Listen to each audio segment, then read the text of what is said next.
لوگوں کی زندگیاں بدل گئیں، لوگوں کے اعمال بدل گئے۔ وہ ہاتھ جو بچیوں کو درگور کر دیتے تھے، وہ ہاتھ اب بچیوں پر شفقت کے ساتھ اٹھنے لگے۔ وہ پاؤں جو غلط کاریوں کی طرف بڑھتے تھے، آج وہ پاؤں غلط کاریوں کو مٹانے کے لیے بڑھنے لگ گئے۔ وہ نگاہ جو غیر محرم پر اٹھا کرتی تھی اور زنا کاری ایک معمول سا کام رہ گئی تھی ان کے یہاں، لیکن وہی آنکھ اب شفقت کے ساتھ اٹھنے لگی۔ پورا معاشرہ چینج ہو گیا، تبدیل ہو گیا۔ اللہ تعالیٰ نے قرآن مجید کے اندر مسلمانوں کو مخاطب کرتے ہوئے فرمایا ہے، اعوذ باللہ من الشیطان الرجیم، فلا وربک لا یؤمنون حتی یحکموک فیما شجر بینہم ثم لا یجدوا فی انفسہم حرجا مما قضیت ویسلموا تسلیما۔ فلا وربک، اسی لیے اللہ تعالیٰ نے کہا محمد صلی اللہ علیہ وسلم کے بارے میں، اور یہ چیلنج کر کے کہا ببانگ دوحل، قرآن نے یہ اعلان کیا، آپ کے تعلق سے یہ قرآن نے اعلان کیا اور کہا، اے لوگو آپ کے رب کی قسم، فلا وربک لا یؤمنون، یہ مومن نہیں ہو سکتے ہیں، حتی یحکموک فیما شجر بینہم، یہاں تک کہ وہ آپ کو اپنا حکم اور فیصل نہ بنا لیں اپنے ان تمام کاموں میں جو ان کے درمیان پیش آتے ہیں، فیما شجر بینہم ثم لا یجدوا فی انفسہم حرجا مما قضیت، پھر وہ اپنے دلوں میں کوئی حرج، کوئی دقت، کوئی تکلیف نہ محسوس کریں اس فیصلے سے جو آپ کر رہے ہیں، جو آپ کر کے دے رہے ہیں۔ تو محمد صلی اللہ علیہ وسلم کے تعلق سے قرآن نے یہ اعلان کیا اور کہا کہ وہ شخص مومن نہیں ہو سکتا جس محمد نے مکے کی کایا پلٹ دی، حالات بدل لیے، شرک کو اکھاڑ کے پھینکا، بدکاری کو اکھاڑ کے پھینکا، ظلم کو اکھاڑ کے پھینکا، زناکاری کو اکھاڑ کے پھینکا، اور آپ نے ایک نئے دستور دیا، ایک آئین دیا، ایک آئیڈیل دیا، ایک نمونہ دیا، ایسا نمونہ دیا جس کے بارے میں قرآن نے کہا لَقَدْ كَانَ لَكُمْ فِي رَسُولِ اللَّهِ أُسْوَةٌ حَسَنَةٌ، تمہارے لیے رسول اللہ صلی اللہ علیہ وسلم کی زندگی میں بہترین اسوہ اور نمونہ ہے۔ اللہ نے یہ اعلان کر کے کہا، اے لوگو یاد رکھو تمہارے لیے اسوہ اور نمونہ محمد صلی اللہ علیہ وسلم کی ذات ہے۔ اسوہ اس کو کہا جاتا ہے جس کا ترجمہ انگریزی زبان میں اگر کیا جائے تو ٹو کاپی سے کر سکتے ہیں۔ ٹو کاپی نبی کریم صلی اللہ علیہ وسلم تمہارے لیے اسوہ ہے اور نمونہ ہے۔ لَقَدْ كَانَ لَكُمْ فِي رَسُولِ اللَّهِ أُسْوَةٌ حَسَنَةٌ، بہترین اسوہ اور نمونہ ہے تمہارے لیے محمد صلی اللہ علیہ وسلم کی زندگی میں۔ اگر تم ویسا نہیں بنتے ہو، اگر تم ویسا نہیں کرتے ہو تو تم گویا کہ مومن نہیں ہو۔ اگر تمہاری زندگی محمد صلی اللہ علیہ وسلم کی زندگی سے ٹائل نہیں کھاتی ہے تو تم گویا کہ تمہاری وہ زندگی قابل قبول نہیں ہے۔ تمہاری شادی اگر محمد صلی اللہ علیہ وسلم کے طریقے کے مطابق نہیں ہے تو وہ شادی قابل لعنت ہے۔ اگر تمہاری تجارت محمد صلی اللہ علیہ وسلم کے طریقے کے مطابق نہیں ہے تو تمہاری تجارت قابل لعنت ہے۔ تمہاری کھیتی باڑی اگر حضور اکرم صلی اللہ علیہ وسلم کے بتائے ہوئے اسوہ اور نمونہ کے مطابق نہیں ہے، وہ کھیتی باڑی ایسی ہے کہ اس پر خدا کی لعنت، کہ اس سے روح نکل گئی ہے۔ جب انسان کسی چیز سے جب روح نکل جاتی ہے وہ چیز بدبودار بن جاتی ہے۔ اگر انسان کے جسم سے روح نکل جائے تو چند گھنٹے کے بعد چند دنوں کے بعد یہ انسان کے اندر سے بدبو پیدا ہو جاتی ہے۔ اسی طریقے سے اگر انسان کی زندگی میں انسان کے کاموں سے اگر اس کام سے اللہ کا حکم نکل جائے، اللہ کے رسول کا طریقہ نکل جائے، امر الہی نکل جائے اور رسول اللہ صلی اللہ علیہ وسلم کا اسوہ نکل جائے تو وہ کام ایسا ہے، وہ عمل ایسا ہے جیسے وہ بدبودار عمل ہے، اس کے اندر کوئی خیر نہیں ہے، کوئی اچھائی نہیں ہے۔ میرے محترم بزرگوں اور دوستو، ہم محمد صلی اللہ علیہ وسلم کے امتی ہیں، ہم اس بات کے مکلف ہیں کہ ہم ان کو اپنا اسوہ اور نمونہ بنائیں، اپنے اخلاق کو درست کریں، اپنے اعمال کو درست کریں اور ان سے سچی محبت کریں کہ محمد سے وفا تو نے تو ہم تیرے ہیں، یہ جہاں چیز ہے کیا لوح و قلم تیرے ہیں۔ حضور اکرم صلی اللہ علیہ وسلم نے جو تعلیمات دی ہیں وہ قرآن کے اندر موجود ہیں، وہ قرآن مکمل ہمارے سامنے موجود ہے۔ قرآن ہمیں پڑھنے کی فرصت نہیں، تلاوت کرنے کی فرصت نہیں، سمجھنے کی فرصت نہیں۔ ہم کیسے سمجھ سکتے ہیں کہ ہمارے لیے زندگی کے کس گوشے کے لیے کہاں پر کون سا حکم موجود ہے؟ قرآن مجید بار بار ایمان والوں کو مخاطب کرتا ہے، یا ایھا الذین آمنوا کہتا ہے، کہیں کہتا ہے یا ایھا الذین آمنوا اتقوا اللہ حق تقاتہ ولا تموتن الا وانتم مسلمون۔ اے مومنو اللہ سے ڈرو، اے مومنو اللہ سے ڈرو، اللہ سے ڈرو جیسا کہ اللہ تعالیٰ سے ڈرنے کا حق ہے۔ یا ایھا الذین آمنوا اتقوا اللہ حق تقاتہ، جیسا کہ اللہ سے ڈرنے کا حق ہے۔ ولا تموتن الا وانتم مسلمون، تم نہ مرنا مگر اس حال میں کہ تم مسلمان ہو کر کے دنیا سے جاؤ۔ ہمیں تعلیم دی گئی ہے کہ ہم اپنی زندگی کا جائزہ لیتے رہیں، اپنے آپ کا جائزہ لیتے رہیں کہ ہماری زندگی شریعت کے مطابق ہے یا نہیں، ہمارا طریقہ شریعت کے مطابق ہے یا نہیں، ہم اپنا جائزہ لیں۔ آج ہم دوسروں کا جائزہ خوب لیتے ہیں، دوسروں کو خوب دیکھتے ہیں، نتی حال کی جب ہمیں اپنی خبر رہے دیکھتے اوروں کے عیب و ہنر، پڑی اپنی برائیوں پر جو نظر تو نگاہ میں کوئی برا نہ رہا۔ آج ہم دوسروں کا جائزہ خوب لیتے ہیں، دوسروں کا مطالعہ خوب کرتے ہیں، دوسروں کو خوب پڑھتے ہیں کہ کون کہاں جا رہا ہے، کہاں سے آ رہا ہے، کیا کر رہا ہے۔ لیکن ہمیں جس چیز کا مطالعہ کرنا چاہیے تھا، اپنی زندگی کا، اپنی ذات کا، اپنے کردار کا، اپنی کیریکٹر کا، اپنی حیثیت کا، اپنے اعمال کا، ہم اپنے اعمال کا جائزہ لینا ہم نے چھوڑ دیا، اپنے کردار کا جائزہ لینا چھوڑ دیا، بس دوسروں کی زندگی پہ نگاہ ڈالنا شروع کر دیا، تو ہم آج رسوا ہو رہے ہیں۔ ہمیں مکلف کیا گیا ہے کہ ہم خود کو درست کریں، اپنے آپ کو ٹھیک کریں، لیکن ہماری پوری زندگی دوسروں کو ٹھیک کرنے میں گزر جاتی ہے۔ علماء نے لکھا ہے کہ آدمی اپنا جائزہ لے، جب سونے کے لیے جائے تو اپنے آپ کے بارے میں غور کرے کہ آج میں نے صبح سے لے کر کے شام تک کتنے کام ہم نے شریعت کے مطابق کیے ہیں اور کتنے کام ہم نے شریعت کے خلاف کیے ہیں۔ اگر آپ نے شریعت کے خلاف کام کیا ہے، آج صبح بیدار ہوئے، آپ نے نماز نہیں پڑھی فجر کی، آپ کی نماز چھوٹ گئی، آپ سے کہیں پہ سودی لین دین ہو گیا، آپ جھوٹ بولے ہیں، آپ نے کسی کو دھوکہ دیا ہے، آپ سے ظلم ہو گیا ہے، تو آپ پوری صبح سے شام تک کی زندگی کا، اوقات کا محاسبہ کریں، اپنا محاسبہ خود کریں۔ اپنا محاسبہ جب خود کرتا ہے آدمی، اپنی تذکیر خود کرتا ہے اپنی زندگی میں، تو پھر وہ بہکتا کم ہے۔ اپنا جائزہ سوتے وقت روزانہ اگر جو بندہ لے گا اور پھر یہ عہد کرے گا کہ آج شام، صبح سے لے کے شام تک مجھ سے جو کوتاہیاں ہوئی ہیں، جو غلطیاں ہوئی ہیں، جو خامیاں ہماری زندگی میں در آئی ہیں، ہم وعدہ کرتے ہیں کہ کل سے ہم اپنی زندگی کو درست کریں گے۔ فلا تموتن الا وانتم مسلمون۔ پھر وہ وقت آئے گا کہ دھیرے دھیرے جب اس کی روح پرواز کر رہی ہوگی، اپنے آپ کو سدھارتے آخر وقت میں اس حال میں وہ دنیا سے جائے گا کہ وہ ایمان کے ساتھ جائے گا، مومن ہو کر کے جائے گا۔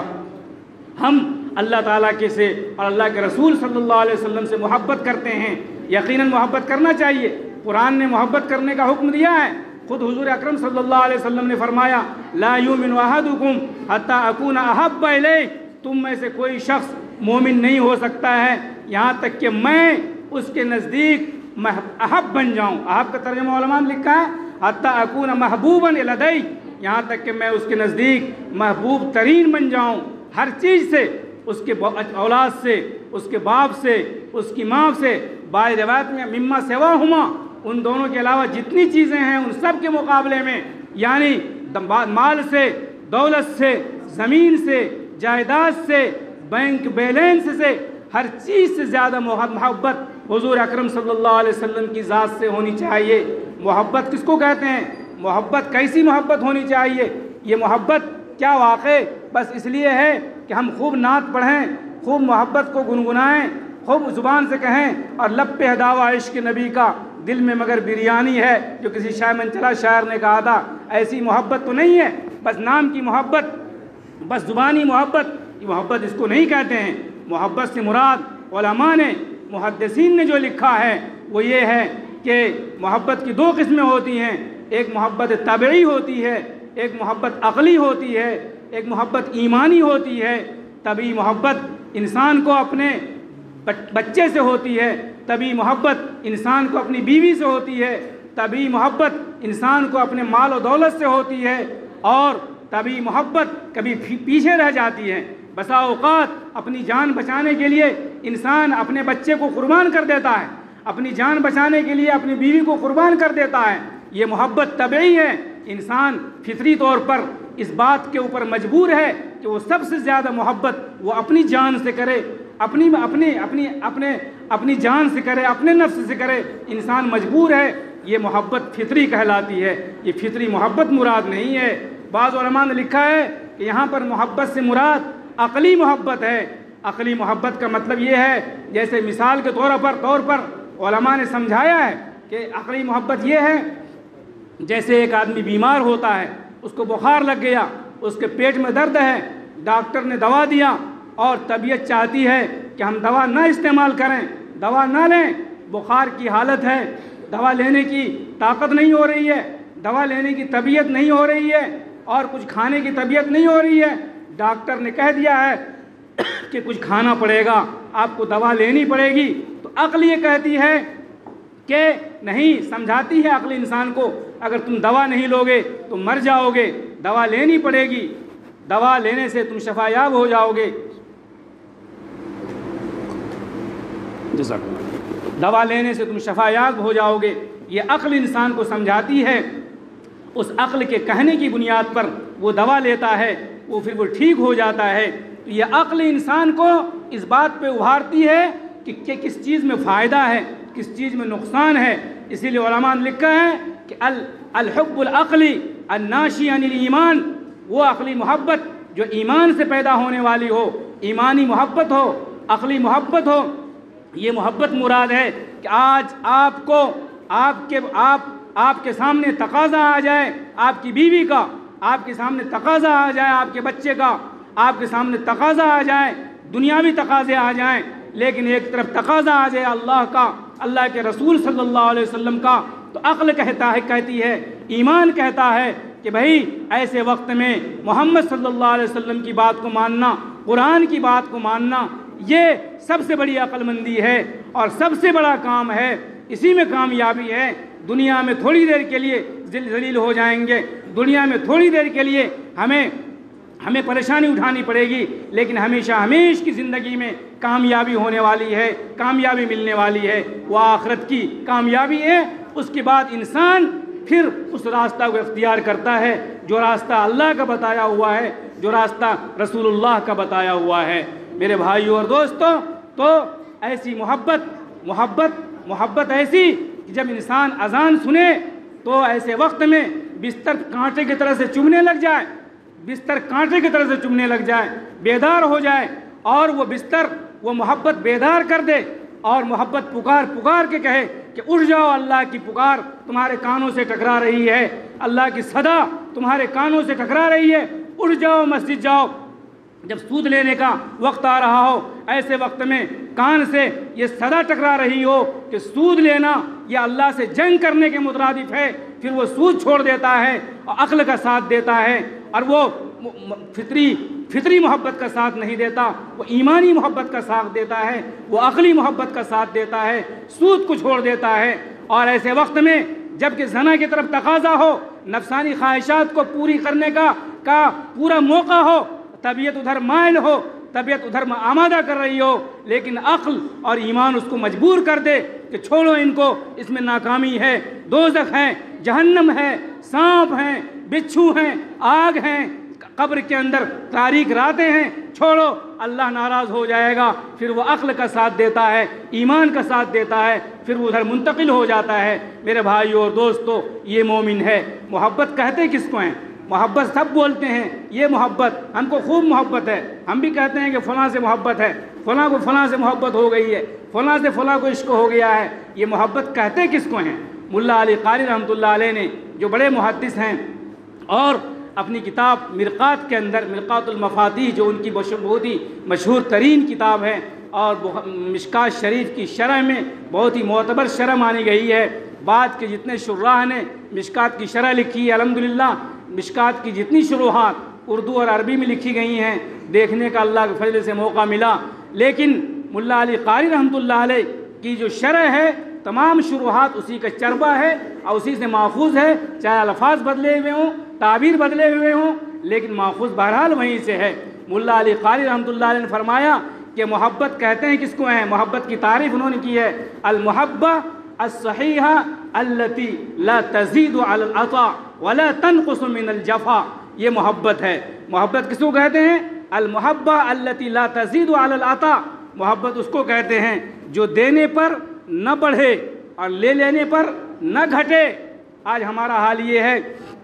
کہ جب ہم کو کہیں سے کچھ ملتا ہے تو اس سے محبت خوب ہو جاتی ہے، محبت بڑھتی چلی جاتی ہے، اور جب وہ لینے لگتا ہے اور وہاں سے ٹھکرائے جاتے ہیں وہاں سے محبت گھٹ جاتی ہے، کم ہوتے ہو جاتی ہے، محبت گھٹتی چلی جاتی ہے۔ یہ محبت مطلوب نہیں ہے شریعت کے ساتھ، شریعت کے ساتھ وہ محبت مطلوب ہے التی لا تزید علی العطاء ولا تنقص من الجفا، ایسی محبت محمد صلی اللہ علیہ وسلم سے، ایسی محبت قرآن کریم سے، ایسی محبت اللہ تعالیٰ سے ہونی چاہیے کہ چاہے ہمارا سب کچھ لوٹ جائے، سب کچھ ختم ہو جائے، دولت ختم ہو جائے، جوانی ختم ہو جائے، صحت ختم ہو جائے، بینک بیلنس ختم ہو جائے، لیکن تقاضا ہو دین کا، تقاضا ہو شریعت کا، تقاضا ہو محبت کا، تقاضا ہو حضور اکرم صلی اللہ علیہ وسلم کی طرف سے دین کا، تو ہم اپنی سب چیزوں کو چھوڑ کر اس تقاضے پہ کھڑے ہو جائیں اور اپنی زبان سے کہیں کہ فلیتک تحلو والحیات مریرۃ ولیتک ترضی والانام غضاب ولیت الذی بینی وبینک عامر بینی وبین العالمین خراب اذا صح منک الود فالکل حین وکل الذی فوق التراب تراب۔ شاعر اگرچہ یہ شعر اپنے عاشق کے لیے کہتا ہے، اپنے محبوب کے لیے کہتا ہے، لیکن علماء نے اور اہل دل علماء نے اس شعر کو اللہ کے محبت کے اوپر محمول فرمایا ہے۔ شاعر کہتا ہے فلیتک تحلو، کاش کہ آپ میرے لیے میٹھے ہو جائیں، والحیات مریرۃ، زمانہ زندگی میرے لیے کڑوی ہو جائے، ولیتک تحلو والحیات مریرۃ ولیتک ترضی، کاش کہ آپ راضی ہو جائیں، فلیت الذی بینی وبینک عامر، کاش کہ میرے اور آپ کے درمیان محبت آباد ہو جائے اور میرے اور ساری دنیا کی محبت برباد ہو جائے، مجھے اس کی کوئی فکر نہیں ہے۔ فلیتک تحلو والحیات مریرۃ ولیتک ترضی والانام غضاب، آپ راضی ہو جائیں اور پوری دنیا ناراض ہو جائے، مجھے اس کی فکر نہیں ہے، اس لیے کہ دنیا کی محبت مٹی ہے، فانی ہے، ختم ہونے والی ہے۔ آج کا مسلمان اگر یہ کہتا ہے اے اللہ آپ اگر مجھ سے راضی ہیں دنیا کڑوی ہو جائے، اے اللہ آپ اگر راضی ہیں لوگ ناراض ہو جائیں، اے اللہ آپ اگر راضی ہیں تو لوگ مجھے برا کہیں، مجھے ذلیل کہیں، مجھے اس کی کوئی پرواہ نہیں ہے۔ آپ راضی تو میں راضی، آپ خوش تو میں خوش، میرے جس حال پہ آپ راضی ہیں میں اسی حال پہ راضی ہوں یا اللہ۔ اگر وہ اس بات کے اوپر تیار ہو جاتا ہے تو وہ مومن ہے۔ میرے بھائیوں اور دوستو، یہی وہ تربیت تھی، یہی وہ اخلاقی تربیت تھی جو اخلاقی تربیت حضور اکرم صلی اللہ علیہ وسلم نے حضرات صحابہ کرام کی تھی کہ شریعت کے قبضے میں تھی باغ ان کی، بھڑکتی نہ تھی، خود بخود آگ ان کی، جہاں کر دیے گرم گرما گئے وہ، جہاں کر دیے نرم نرما گئے وہ۔ یہ صحابہ کرام کی اخلاقی تربیت تھی کہ جہاں ان کا تقاضا آیا دین کا وہ تیار ہو گئے۔ اور فرمایا اللہ تعالیٰ نے محمد الرسول اللہ والذین معہ اشداء علی الکفار رحماء بینہم تراہم رکعا سجدا یبتغون فضلا من اللہ ورضوانا سیماہم فی وجوہہم من اثر السجود۔ یہ پوری آیت ہے صحابہ کرام کی صفات کے اوپر مشتمل، یہ آیت ہے جو ان کی اخلاقی قوت، اخلاقی تربیت کو بیان کرتی ہے۔ حضور اکرم صلی اللہ علیہ وسلم نے ایسی اخلاقی تربیت حضرات صحابہ کرام کی تھی کہ جہاں گئے وہ ایک نمونہ بن کے قوم کے سامنے آئے، جہاں گئے دنیا پلٹ گئی، دنیا بدل گئی۔ آپ کو معلوم ہے، تاریخ بتاتی ہے کہ صحابہ کرام رضوان اللہ علیہم اجمعین کی جماعت جس علاقے میں گئی، جس قبیلے میں گئی، جس ملک میں گئی، وہاں کی تہذیب بدل گئی، وہاں کی تہذیب بدل گئی، وہاں کی